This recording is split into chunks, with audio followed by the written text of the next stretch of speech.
Počúvate podcast kapitán.sk. Jurko, jak prebiehala tvoja prvá plavba ako skipera? Poďme hneď od začiatku. Moja prvá plavba ako skipper bola zároveň moja tretia plavba v živote a bolo to na Jadrane a vychádzali sme zo Splitu.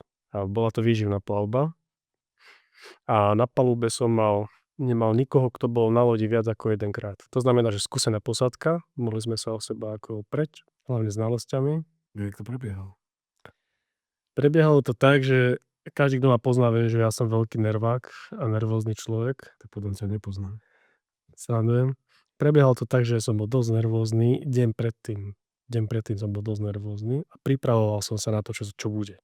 Lebo to je to, čo by mal robiť skipper. Pripraviť sa na to, čo ho čaká, aby vedel sa rozhodovať a robiť informované rozhodnutia. A ja som sa pripravil na to, že ako vyzerá tá marina v Splite, že ako budem vychádzať, že čo všetko mám urobiť, odkiaľ bude asi fúkať, ktoré lána prvé, ktoré druhé, všetko som si popripravoval. Však to znie ako dobrá príprava. Výborné, nie?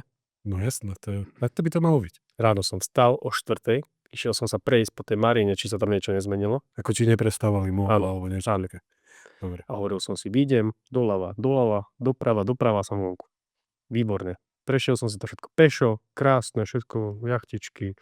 Išiel som si laškať a hovorím si, že nastavím si to ešte aj na tomto, na plotri, aby som to videl.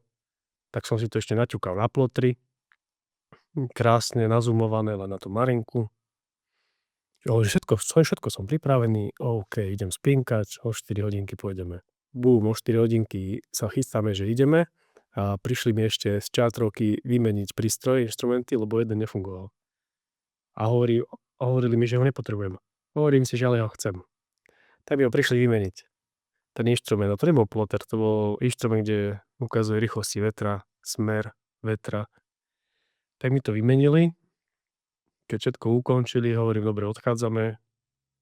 Vedel som, ako fúka, každému som povedal, čo má robiť, aj som si ich rozmiestnil po lodi, že kebyže to nezvládam ukormidlovať, takže by mi povedali, že sa blížim k tej strane, k tej, že aby mi tak povedali, lebo som si nebol, jak sa to povie? Nebol si istý. Nebol som si istý. Čo si šiel prvýkrát? Áno, ja som si nebol istý s tým, čo tá loď urobí. Vieš, Tak kde točím, tam ide, ne? no tak malo by to tak byť, ale čo keď to tak nebude? No. Vieš, lebo to sa na lodi vie stať, nie? Ty točíš doľava, ona nejde doľava. No to sa mne nieraz stalo. A vždy to malo nejakú príčinu. A vždy som sa niečo naučil. No, aby som to zrýchlil, tak hovorím, že ideme, nebudeme predĺžovať. Začalo trochu inak fúkať. Lana sme začali povolovať. Všetko v poriadku. A potom dvihnem hlavu a zistím, že ja som nechal hore špricung. Pre divákov to je spray hood. Áno, pre nás je to špricung. Podľa mňa to z ľudovie, všetci to tak budú poznať. Začal si to ty. Nebol som to ja. Jak to? Niekto z vás na tej lodi to vtedy povedal. Ja som vám povedal, že je to spray hood a buď Števko alebo Maťo to povedali, že to je špricung. Alebo ty si to Ja povedal. som to nebol. Áno, ty si to nikdy nebol. A ty si aj nezožral tie šišky, že? Tak to pardon, to som zožral. Ja som sa k tomu priznal. Ja som si nedal dole spray hood, že ja som absolútne nič nevidel. Dopredu. OK, hovorím si, že nevadí. Pozrie sa na ploter a ten čierny. Lebo keď vymenili inštrument, tak to reštartovali a ten zostal čierny, nebol aj zapnutý. Hovorím, dobre, ale ona už mali zhodená, ja už som vychádzal. A Nikol mi do toho kričí. A no ma kričí, že nabúrame. To bola celá informácia. Že nabúrame. Hovorím, dobre. Tak som sa ukludnil troška a vyšiel som nejak inštinktívne, ale dobre. Všetko v poriadku. Nabúrame znamená, že sa približujeme oproti k lodi. To je jak tie videá, keď žena kričí na muža, že nabúráš a ten brzdí na aute a 500 metrov pred ním vychádza niekto. Ešte sa stihne na ňu pozrieť, stihne sa pozrieť na okolo, vieš, to bolo to. OK, našťastie to moju ženu poznám, takže som to nebral veľmi akože na ťažkú váhu. Tak si vyjdem, ale nakoľko som nevidel dopredu, ideme popri móle, jak je ulička. No ale jak to bolo také chaotické, ani nie to vychádzanie, to bolo úplne v pohode, ale tá moja posádka mala také, ako a Nikol tak reagoval, tak ľudia na móle sa na nás začali pozerať. Ale takže všetci. Že je to najlepšia zábava. To je tá najlepšia zábava, niekto pristáva alebo vychádza z maríny, tak všetci sledujú a najlepšie napáčajú. Lebo všetci čakajú, že čo sa stane. Áno. A to sa nám stalo, že všetci sa pozerali a potom Janko hovorí, že pozri na Sagana. A z našej čátrovky, vlastne technik alebo niekto jednoducho, tak na bicykli nakraje toho mola, išiel sa pozrieť, čo sa deje. Ale nič sa nedialo, len to bolo také chaotické. A všetci sa na nás pozerali, ja sa ich pozerám, paráda, máme divákov, tak vychádzam. Totálne celá moja príprava išla do riti, lebo nič som si nepamätal. A hovorím Janko, že doprava, že teraz doprava. A Janko spredu, že doprava, jasné, doprava. Tak som točil doprava a všetci, že tí, čo sa na nás pozerali, z mola začali kričať, že wrong way, wrong way. A ja počúvam hlasy pozadí, že wrong way. Hovorím wrong way, wrong way. A zrazu na moja posádka, že wrong way. A zrazu, že ideme zle. A ja vtedy pomc a všetka moja príprava sa mi vrátila. Hovorím, dobre, ideme zle. Takže vyradiť, pozrieť, spiatočka. Takže jak sme išli doprava, tak sme mohli začať cúvať naspäť a doľava. A potom si to aj tak sprostredkoval, nie? Že však ja som chcel stať vycúvať, že to je lepšie. Chcel som vycúvať, ale tak som išiel predkom. Lebo ja som si nacúval naspäť do našej uličky a išiel som predkom. Si to ešte dobre. Áno, tak to bola to akože pohodička. Počasie dobre. Fúkalo trošku, ale loď ovládateľná. A už keď som to mal v ruke a tá loď robila to, čo som robil, vieš. Lebo predtým, jak ešte už som to mal v ruke a už to robilo to, čo som chcel, takže už som nebol z toho nervózny. Lebo ja mám strach z toho, že ja niečo robím a ono sa to nestane. A potom ja musím vydedukovať, že prečo sa to nestalo, jak si ty hovoril. A keďže som neskúsený, tak ja neviem, mám strach z toho, že na to neprídem tak rýchlo, ako by bolo treba. Tedy som už nemal strach, wrong way bolo vybavené, všetci nám kývali, tešili sa, aj ten vaše čátrovky technik ste sa tiež tešil, trošku mu odľahlo, že je to OK. Vyšli sme, posodka sa dogrcala hneď. Dobre, 4 nadúvalo, 1 sa dogrcal. Kvôli tomu, že to bolo chaos, trošku stresy, bolo to prvýkrát. Boli vonky, no. Tedy trošku začalo fúkať a prišli vonky a to sme smerovali tedy do Spreckých vrát a tam vonilo sa tam, no. Ale viac to bol ten stresík, nikto neraňajkoval, aj to som sa naučil, že to není dobre. Bez raňajok odísť, lebo to nezvládajú potom tí ľudia tak dobre. Ja som najhoršiu morskú chorobu som mal, keď som bol v Lani. To bolo, že ani som nezvracal, ale išiel som na big game fishing a nenajedol som sa vôbec ráno, lebo na inzeráte bolo, že jedlo je v cene a myslel som si, že tam sa najem. Tak išiel som na lačno ráno na 7 na loď a potom v tých vlnách mi ostalo zle a fakt mi bolo zle. Ešte tam kapitán vyťahol sardinky zmrazené, fuj, to bol hnus. A už som myslel, že sa dogrcam. Jedlo mi nedali preto, lebo keď si zaplatíš celodenný výlet, tak tedy je jedlo v cene. Ja som mal len poldenný na 4 hodiny. A viem, jak by bolo zle. Aj to ťa niečo naučilo. Lepšie čítať. Lepšie čítať, no. To ma naučil bumerang. Čokoláda. Keď chodím na svoje soloplavby, tak si hore vykladám 2-litrovú fľašu vody, čokoládu a banány. Alebo miesto čokolády používam rád croissanty. To je také ľahké jedenie. A celý deň nemusím ísť do kuchyni nič riešiť proste. Na mojich plavbách, keď som bol s tebou, si to nevykladal. Bál si sa, že to zjem? Nebal som sa, že to zješ. Bol som si istý, že to zješ. Keď sme viacerí na tej lodi, tak môžem hocikedy odísť od kormidla. Však dobre vieš, že posledné plavby ja som za kormidlom není. Len keď je fakt zlé a niekto tam nechce byť. Alebo keď som vyhadzoval naposledy Jozefa od kormidla, lebo som vedel, že už nie je tam zima. Tak som tam išiel na 5 minút za pol autopilot a išiel. Tak to dôveruješ ľuďom, že ich necháš kormidlovať. A kedy som nedôveroval a teraz dôverujem. Ja skôr dôverujem lodi, nie ľuďom. Lodi? Ja verím lodi, no. Aj okolo Braču, keď sa ide? Prečo? Čo sa tam stalo? Keď si prešiel cez kamene. To stále platí, že dôverujem viacej lodi, jak ľuďom. A to cez ten kameň si skoro prešiel ty. Ty si bol skipper. Áno. Čiže na vine je vždycky skipper ľudia. To je jedno, kto mal hliadku a kto to mal sledovať. Porozprávaj. Jak som prešiel cez kameň? Neprešiel si cieľ. Veľa Nad nechybal. kameň. Veľa Som nad nechybal. kameň. Tak poviem. Mali sme hliadku. Ja a moja pani. A ja som mojej pani vysvetlil, ako čítať mapy. A popri tom, ako som jej vehementne vysvetlil, ako čítať mapy, som ju nechal prejsť cez pličinu. okolo skál. Cez skaly. To bolo cez. No, tá skala je v menšej hĺbke ako 2 metre, takže sme museli ísť len fakt, že okolo nej. Okolo nej, ale už veľa určite nechýbalo na to, aby sme šli cez ňu. No nie, no. A to bolo ešte také, že som vysvetľoval tvojej pani, že tak máš hĺbkomer. Teraz tu máme nejakých 80 metrov. V pohode. A tu sú všade príčiny. A keď tam zbadáš 5 metrov, tak spozornieš. Keď tam zbadáš 4 metre, tak sa načiahneš ku riadiacej páke. Keď tam budú 3 metre, vyraďuješ do neutrálu. A keď to bude ďalej klesať, tak brzdíš. No. A teraz tá časť, ako hovoril Ďuri, vysvetľuje svojej pani.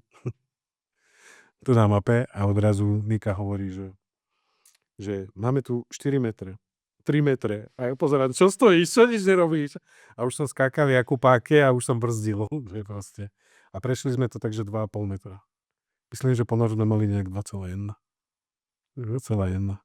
A to by bola naša prvá búračka. Konečne. Konečne, no? Musí to raz to príde. Lebo sú čartrovky, ktoré môžeš potopiť loď a nič sa nestane. Musíš mať len natankované a neobchatý záchod.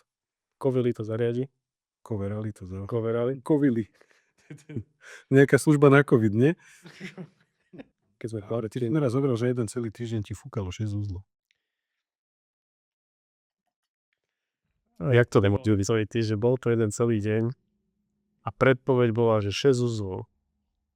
A my sme vyšli z Meganisi ostrova smerom na Atokos, kde sú tie prasiatka. A vidím z toho Meganisi 20 uzlov krásnych, presný pravobor. Oj, že to je na plachtu. A pozerám windy, predpoveď na celý deň 6 uzlov. Takto, aby sa netrafili, hovorím, že to dosť. Hovorím, vyťahnem tie plachty, tak plné prádlo, von 20 uzlov, krásne to išlo, stabilný vietor. Ale toto nie je možné. Celý čas mi to vrtalo v hlave, že aby sa windy takto strašne netrafilo. Ani nie, že predpovedí, ale že v aktuálnom počasí a smer bol dobrý a sila vetra. Sila vetra úplne mimo. Tak plachtíme 3-4 hodiny, prišli sme na Atokos a tam ešte v Atokos má trysku, riadnu trysku a presne fúkalo zo západu a ten západný vietor na tom Atokos robí ten Big Bay, tam robí riadnu trysku, takže sme kotvili na 3-krát, na 4-krát nám chytila kotva a ešte z druhej lode mi kričí Slovák, že po 6. má tento vietor ustať podľa windy.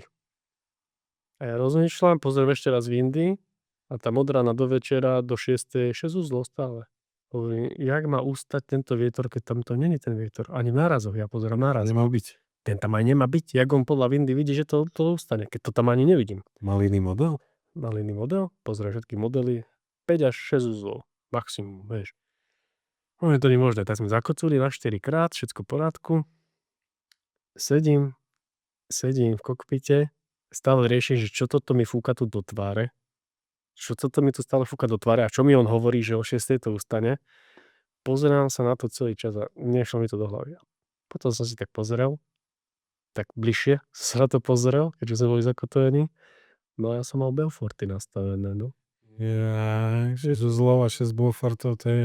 Troška rozdiel. Nevadí, ale dobre. Počuj, ja aj tak stále tvrdím, že tie predpovede sú na plašenie ľudí, vieš, že keď vidia, jaká je predpoveď, tak proste nevypláva, ostane sa, ožere sa v krčme alebo ide do reštiky. Chápeš, alebo robí voľakú turistiku, aby ho kolena bolili. Ty si videl 6 uzlov a normálne si vyplával a celý deň parádny jachting, nie? Parádny jachting. Parádny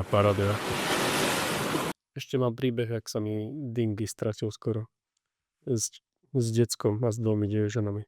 No porozprávaj. A čo by ti viacej vadilo? Ten dingy, to by som musel zaplatiť, nie? Že?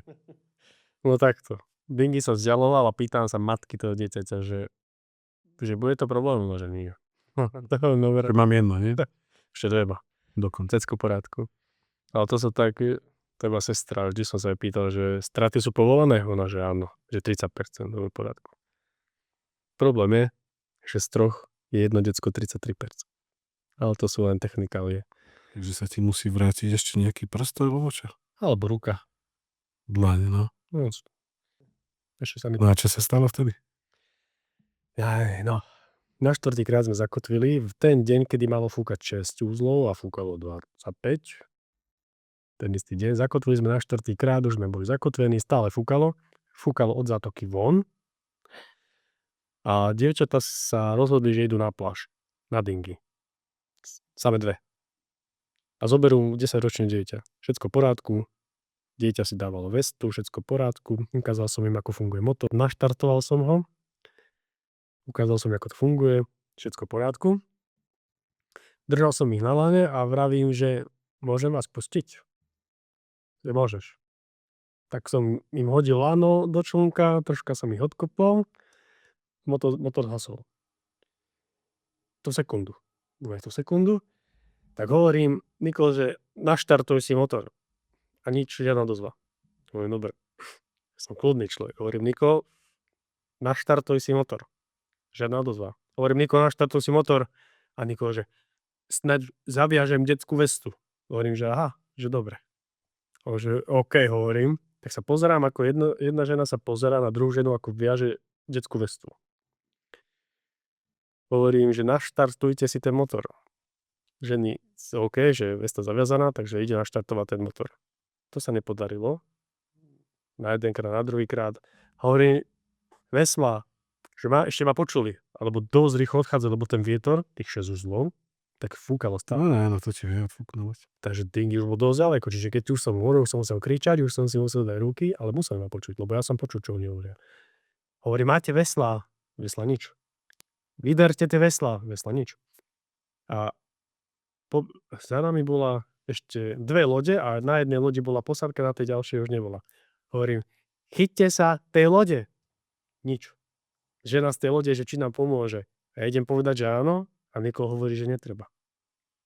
Tej lodi. Oni boli pri sebe, že normálne, že na 2 metre. Že lánko im mohli to svoje hodiť. Nesno. Nič. Hovorím, chyťte sa tej poslednej lode. Nič. Hovorím, Jankovi, zavolaj svoje žene, bo som videl, že si dáva tú nepremokavú vec na ruku, kde má telefón. Hovorím, zavolaj svojej žene, že chcem jej povedať, nech vyťahnu tie vesla. A Janko, že nezavolám, lebo mi nedvihne. To mi povedal. Hovorím, ako neserma a videl som, že má telefón, zavolaj tej svojej žene. Hovorím, že dobre. Tak jej volá, ona mu nedvihla. Tu mala ten telefón. Hovorím, že dobre. Hovorím, Janko, choď ku kotve, že ideme pre nich. A Janko, že nejdem. 4-krát sme to parkovali, to nebudeme znova kotvi. Takže zbúra. Hej. Ja normálne, že tep 150 tep, hovorím, že toto nie je možné. Hovorím, chyťte sa tej poslednej lode, tam bola posledná šanca. Nechytili. A zbadal som, že vyťahujú vesla. Hovorím, dobre, majú vesla, že to vyveslujú. Nebol to taký vietor, že by sa to nedalo vyveslovať. Vyťahli tie vesla a videl som, že jeden záber, druhý záber, potom volal čo s veslom, tretí záber, oni veslujú a vesla išli do člna. Ruky založené, takže som videl 2 ženy so založenými rukami, jedno decko z veľboveste, nie? Čakali na zmenu vetra, vieš? Počkaj, tep 180, zbúra na lodi, nie, že kotva sa nebude dvíhať. Hovorím si, že toto nie je normálne. A tá pani z druhej lode, to bola, myslím, že Češka, ale žijúca v Austrálii, lebo sme sa s nimi rozprávali predtým, tak nám kričí, že ideme po ne. Nie? Ja, že dobre, tak som si sadol, som sa uklonil, oni si už dingáča dávali si motore, tak išli po nich. A ja nervy 500, lebo najhoršie je, keď ťa nikto nepočúva. A vieš, to ťa najmenej počúva. No to je zvedné, nie? Presne tak. A nervy 500. Tak išli po nich. Hovorím Jankovi, že priprav víno, čo sme dostali ako prezent z čartrovky, čo nám dali pri vítaci, sme to mali. Priprav víno, dáme im víno. Janko, že dobre, išiel po víno, tak oni už ťahali k nám. Hovorím, Janko, donies to víno. Moja sestra, že ktoré víno? A Janko, že už sme si ho otvorili. Tak ja som tajce nastráčal víno za to, že nám za to zachránili posádku. A oni si tam to víno otvorili. No výborne, že čo im teraz dáme, jablko, vieš. A nedostali nič nakoniec teda. No prišli a hovorím, že chcel som vám dať víno, a oni, že my nechceme. Hovorím, dobre, že už je otvorené, ani vám nedáme. Takže on ma nechápal, ale ja som ma nechcel vtipkovať, ja som len popisoval skutočnosť. A tak prišli tie ženy a pýtam sa, že čo sa tam stalo. A tá moja žena mi povedala, že nevedel naštartovať, on videl som a že čo to je veslá? A ona, že áno, a veslá nefungovali. To bola odpoveď. Ako nefungujú vesla? Áno, tak to ma umlčalo na pár sekúnd, 10-15 sekúnd som nevedel ešte na to povedať, ale som sa predýchal, lebo ja mám také cvičenie, že keď som nasratý, tak počkám nejaký čas a potom začnem rozprávať, aby som nepovedal niečo, čo nechcem. A ja mám také cvičenie, raz som ho aplikoval, s celou silou som hodil mobil o stenu. Veľmi mi to pomohlo. Už som to nespravil nikdy viac v živote, ale veľmi mi to pomohlo. A o túto stenu by si mohol. O túto stenu, vieš čo, nie tou silou, čo som to hodil, tak by to bolo tiež kávo. A dobre, 15 sekúnd. 15 sekúnd a pýtam sa, čo znamená, že nefungujú vesla. Ja na tebe vidím, že si nervózny, ja sa nebudem s tebou baviť. Dobre, to je správne. Ale ja by som to zrýchlil tak. Vesla nefungovali, pretože vesla majú taký mechanizmus, na ktoré sa v strede dajú taký pivot, aby sa dalo robiť záber veslársky. A nefungovalo to, lebo tam nebola tá čapička, ktorou sa to šrobuje. OK. Tak ja som skočil do toho člnku. To som sa chcel spýtať, že išiel si to vyskúšať, kde fungujú tie veslá? Áno. Najprv som naštartoval ten motor, čo mi naštartoval na prvýkrát, ale OK, lebo všetko na to treba nejakú silu, rozumiem, že to nešlo naštartovať. OK, vieš. A schytil som to veslo a spravil som záber. A pýtam sa, že čo na to nefunguje. A ona, že to nám nenapadlo. Počuj, dám ti otázku. Dávaj. Že radšej Chorvátsko alebo Grécko? Grécko. Ešte raz. Radšej Chorvátsko alebo Grécko? A prečo Grécko? Grécko. Lebo je tam menej lodí. A majú tam jedlo, ktoré ja papám. Dobre, akože menej ľudí, tak ja som bol v Grécku a mne sa zdalo, že tam bolo veľa ľudí. V zátoke je vždy menej lodí. Áno, možno je tam viacej zátok, kde sa dá kotviť. V tom Chorvátsku to už nie je také yachting friendly. Prečo Grécko? Ja mám ženu na polovicu Grékyňu. Učím sa po grécky. Je tam všetko lacnejšie. Je tam menej ľudí. Som mal pocit, že poslednú sezónu, že dosť ľudí z Chorvátska sa presunulo do Grécka. Štatistiky to hovoria, no. Ale dobre, bol si cez leto v Grécku? Júno je čo? Leto? Júno je už leto v Grécku, áno. A nebolo tam veľa ľudí. Bolo, ale menej ako v Chorvátsku. Počkaj, a v septembri je leto? September je tiež stále leto. Tak v septembri som bol v Chorvátsku a v Chorvátsku je v septembri viac lodí, aj ľudí, ako v Jonskom mori. A keď sa bavíme o Grécku, tak sa bavíme čo? Egej alebo Jonské more. Jonské more? Tak bude srdcovka. A to Jonské more je kde? Jonské more je predĺžené Jadranského mora na albánsko-gréckej už časti. Čiže koľko stupňov od Atén? Koľko stupňov od Atén? No. 100, 240. 240 môže byť, ja by som povedal 270, ale myslím, že to trafíš aj s 240, že to Jonské more je dostatočne veľké. Dobre, ďalšia otázka. Monohal alebo katamarán? No. Prečo? Monohal prečo? Viete, zábava. Ja jazdím na motorke a nejazdím na štvorkovke, jazdím na motorke a tá sa nakláňa. Jazdím na monohale radšej, nejazdím na katamaráne, a monohal sa nakláňa. Tak ja som bol teraz v novembri a tiež sa nakláňal ten katamarán. Záleží, no. Keď máš dostatočne veľké vlny, tak sa ti určite nakloní aj katamarán. Dobre, Grécko, Chorvátsko, kde si ešte bol? Bol som na Malte na plavbe, na preplavbe z Rigi do Helsing. Dobre. Morská choroba bola? Nie, to nebola morská choroba. To bolo vyjadrenie lásky k moru. To bolo vyjadrenie lásky k moru. A dá sa to aj kvantifikovať číslom 6. Číslom 6. Čiže čo znamená tá šeska? Počet sáčkov. Počet sáčkov. Dobre. Sáčkov. Dobre, akože ešte tam môžeš prirátať aj môj jeden sáčok, lebo ja som naplňal vo vedľajšej kajute, keď sme tam boli spolu. Takže áno. A či to bola morská choroba, neviem, ale za mesiac si to pôjdem overiť, znova idem na Balt. No, tak to ti prajem. Dobre, čiže Balt, Jonské more, Chorvátsko, Jadranské more. Čo ďalej? Áno, to je všetko. Ja som mladý začínajúci jachtár. Si začínajúci jachtár. Mladý už môžeš vynechať. Ty už pôjde len z kopca. Ďakujem. To už zlenské. No počkaj, ale ja viem, že si ešte niekde bol na lodi. Vieš? Na nejakých ostrovoch pri Afrike. Na ostrovoch pri Afrike. Keď sa mi snívalo. Nie, nebol si na Kanárskych ostrovoch? Nebo, a to sa nedá rázať. To sa nedá rád. Sa nedá rád. A bol si tam na lodi? Bol. No tak ja už to rátam. Takže ešte som bol na oceáne, teda na oceáne. Dobre, takže ty si bol aj na oceáne. Vidíte, ja som nebol. Tak sa Alebo počkaj, bol som v Norsku? Nebol som. Bol som? nebol, to je Norské more. Nie, Norské more je vyššie. Je Norské more, Severné more. Nie. Je Severné more, Norské more? Áno. A potom Severný ľadovie. Áno, lebo je Norské more, je to krutejšie. A akože niekto sa ma pýtal, že to si bol v tom Norskom mori, ja hovorím, jasné. A potom pozerám na mape, že nie, nebol som. Nie, to som kecal. Ja som tam kecal. No dobré, a ten oceán, jak vyzerajú tam tie vlny, keď to porovnáš s Jonským morom? Úplne nič. Nič? Srandujem. Vlny na oceáne dokázali posádku, kde bolo 100 ľudí na katamaráne, ako výletnom, normálne paralizovať. Nemyslím posádku profesionálnu, čo tam kormidlovala tú loď a ovládala. Turistov. Paralizovaní turisti držali sa, čoho sa mohli, celou silou. Naplňali sáčky. Ale vtedy, neviem prečo, asi to bolo tým, že ja som vedel, že už pôjdem na lode, že som predtým nikdy nebol s tebou, už sme mali dohodnuté. A ja som cítil iba eufóriu, že aha, že loď. Vlny, vietor, hádzalo to s nami hore-dole. Ja jediný som vybehol ku skipperovi, čo bol za kormidlom, po schodoch hore a tam som sa kúchal, že čo, ako pýtal som sa, ale z dnešného pohľadu viem, že to bolo akože že paráda, že to bolo riadne, že to nebolo len tak.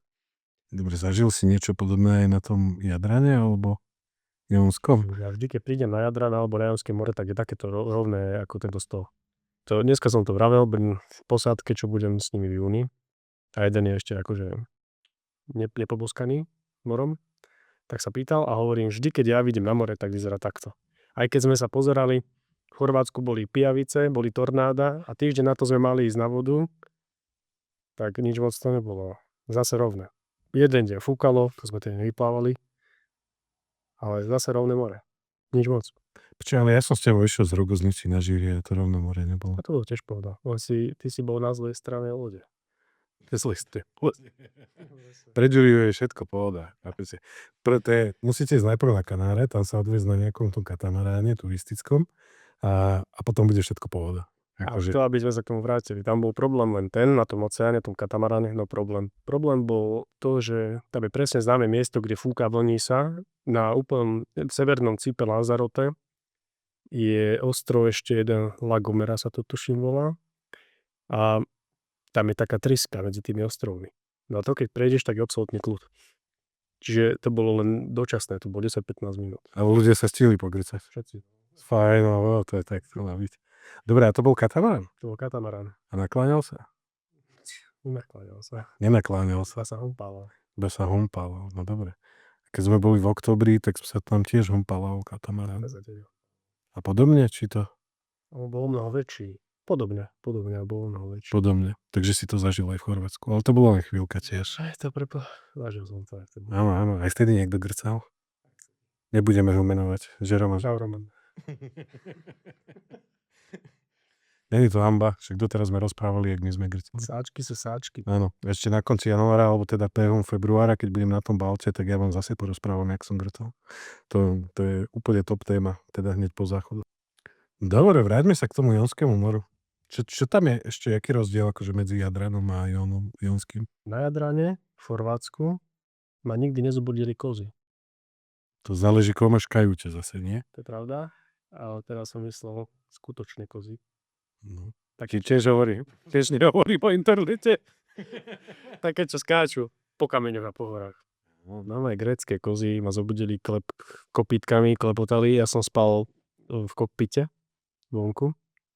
A aj klepotali kopítka, tak ja otvorím oči a videl som kozu. A hovorím si, ešte som si myslel, že spím alebo čo. Hovorím si, že to je nemožné. A koza kopkal, ešte mala zvonček, cun.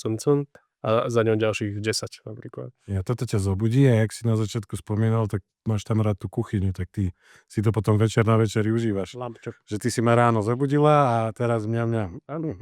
Mňam. To ráno to jedlo vidíš a večer to spapáš. Dobre. A infraštruktúra Jonské more žiadna. Žiadna. Jonskom žiadna, to znamená čo? Prídeš do mesta, nemajú tam sprchy, nemajú tam muringové lana. Čo dobre, však keď si chlap, čo týždeň neposmrdíš? Pýtaš sa na infraštruktúru, nie na to, čo ja čakám, alebo by som chcel. No, dobre. Nič z toho by som nechcel a muringové lana potešia inak. To poteší. A sú tam? Není sú. Občas sú, ale ja som nemal. Nemal som ani ja. Ale ja som tam bol len s tebou, tak to vychádza logicky. Nebol som tam len s tebou. Nebol si tam. Čo teraz som tam bol v novembri. Na katamaráne. Mal by si ísť znova. Chcel by som. Asi pôjdem. To poď. Pôjdem aj ja. Tento podcast môžete počúvať vďaka vyhľadávaču lodí papasailor.com, kapitánskym kurzom Kapitán.sk a jachtarskému e-shopu jachtar.sk.